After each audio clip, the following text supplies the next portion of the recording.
Bonjour mes chers élèves, alors on se retrouve pour notre leçon de conjugaison. Alors, nous sommes le lundi 11 mai et on se retrouve pour notre leçon de conjugaison. Mais avant de démarrer cette nouvelle leçon, parlons de la dernière leçon que nous avons faite.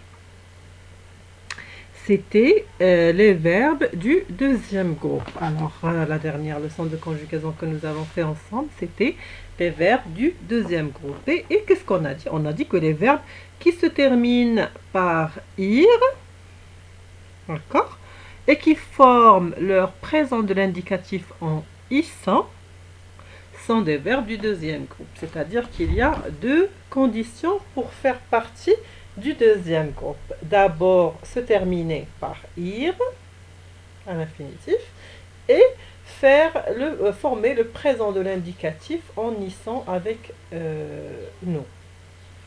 Par exemple, finir, d'accord, finir, elle se termine par ir, et au présent, nous disons nous finissons. C'est un verbe du deuxième groupe. Nous obéissons, le verbe obéir. Nous punissons, le verbe punir. Nous grandissons, le verbe grandir. Nous jaunissons, le verbe jaunir. Nous agissons, le verbe agir. Nous salissons, le verbe salir. Applaudissons, le verbe applaudir, etc., etc. Ça, c'est les verbes du deuxième groupe. On a vu leur conjugaison à l'indicatif, le présent, l'imparfait, le futur simple, le passé composé, et on a vu aussi leur impératif. Très bien. Alors aujourd'hui, nous allons voir les verbes lire, dire et écrire. Les verbes lire, dire et écrire. Ce sont des verbes du troisième groupe. Les verbes. Très bien.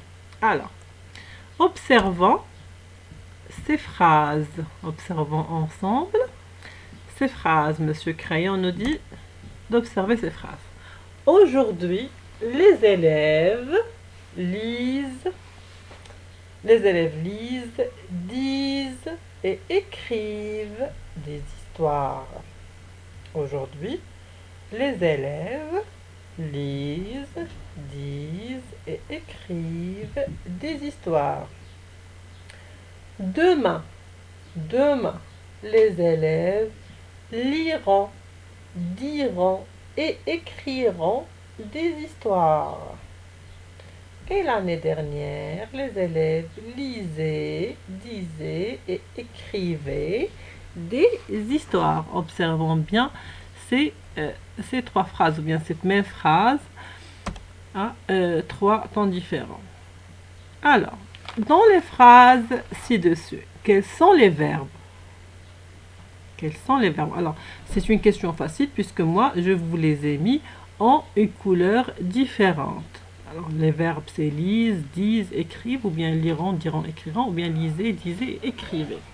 Mais la question que je voulais vous poser, c'est de quel verbe s'agit-il? De quel verbe s'agit-il? Quel est leur infinitif?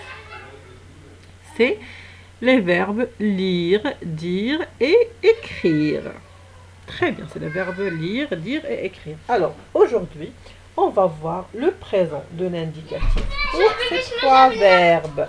Le présent de l'indicatif pour ces trois verbes, pour les verbes lire, dire et écrire. D'accord? Alors, voyons voir comment on peut conjuguer ces verbes au présent de l'indicatif. Commençons par le verbe dire au présent. Qu'est-ce qu'on dit? Je dis, tu dis, il dit, nous disons, vous dites, ils disent.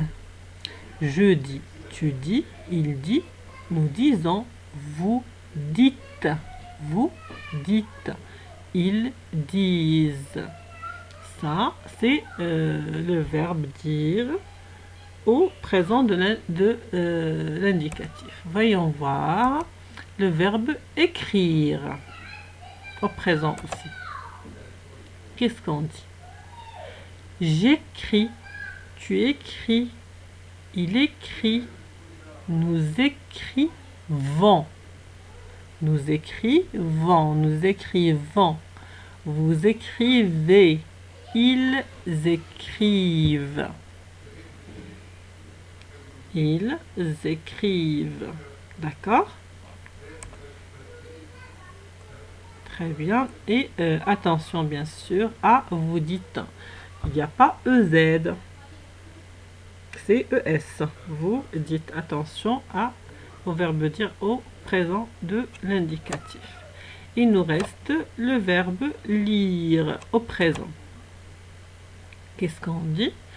Je lis ce livre. Tu lis. Il ou elle lit avec T. Nous lisons. ONS. Vous lisez et ils lisent.